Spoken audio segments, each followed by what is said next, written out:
Corrupt superheroes, mega corporations, a healthy dose of deconstructions, and a whole lot of meaty trivia. Do I call you or do I just commit a crime? Probably committing a crime would get me to you quicker. For a series that's super busy with embracing the darker aspects of superheroes and an omnipresent cynical commentary on massive umbrella corporations, the boys managed to sprinkle some behind-the-scenes adaptational differences and nerdy trivia for us as well. Following the vigilante endeavors of a group known as the Boys, the series takes us down a dark yet humorous path to an anti-corruption justice. As usual for superhero stories, including ones prone to deconstructing the genre like Watchmen, there's quite a bit going on behind the scenes. We're talking layers upon layers of facts that will have the corporate vault cronies' heads rolling.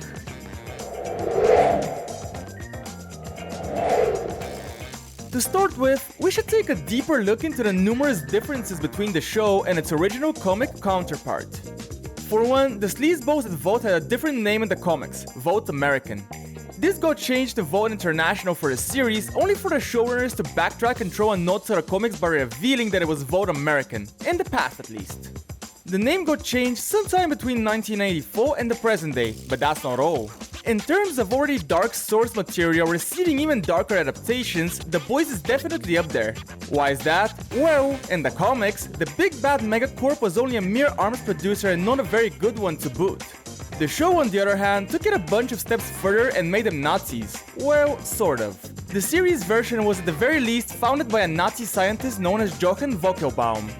Keep in mind, while the comic version of Vault was already quite sinister, what with all of the cover-ups for heroes' controversies or crimes and the whole taking care of anyone who dares to oppose their schemes, it was more so an organization built upon totalitarian justice.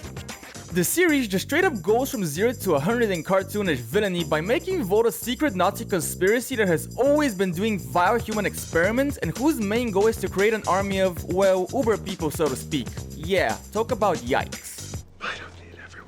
Me. Oof, maybe it's time for a bit of an in-between break from all the heavy topics. As far as less sinister changes go, there was one member of the 7 that didn't make the cut for the show, that being the aptly named Jack from Jupiter, who was effectively a Martian Manhunter parody and, depending on who you ask, even more of a joke than the Deep. In his place we got Translucent, who uses his powers to creep on unsuspecting women. Yeah, okay, scratch that part about being less sinister changes. Since we're on the A train of controversial and degenerate themes, let's talk about a certain scene that almost made the cut if not for Soldier Boy's actor Jensen Ackles and his absolute refusal. Despite the boys' wide-known raunchiness, the scene in question brought Ackles' limit on these kinds of things, with many fans theorizing that the moment in question would have been the also infamous Granny chapter from the comics. The one that involved certain acts that shall not be described on this PG-friendly channel. Those who know, and those who don't, consider yourself lucky. The American people, they know. They know when someone's telling them facts. How deep can the changes go? Too deep, honestly. And no, that's not an euphemism. There are many other subtle differences from the comics that frankly go into spoiler territory. As far as cool Easter eggs and nods go, the showrunners made sure to include plenty as a sign of respect to the source material. For one, did you notice that every t-shirt that Hughie wears in the show has some sort of designed print with a slogan or music group on it? This isn't just some random coincidence, but a detail taken straight from the comics. Some viewers may have also caught the very brief name drops to the comics G-Men, specifically Cold Snap, Stacker, and Airburst. In the show, they're simply B-list superheroes, while in the comic, Cold Snap and Stacker are part of the G-Force and Starbird is from G-Wiz. Time will tell if these minor characters will be covered in the series.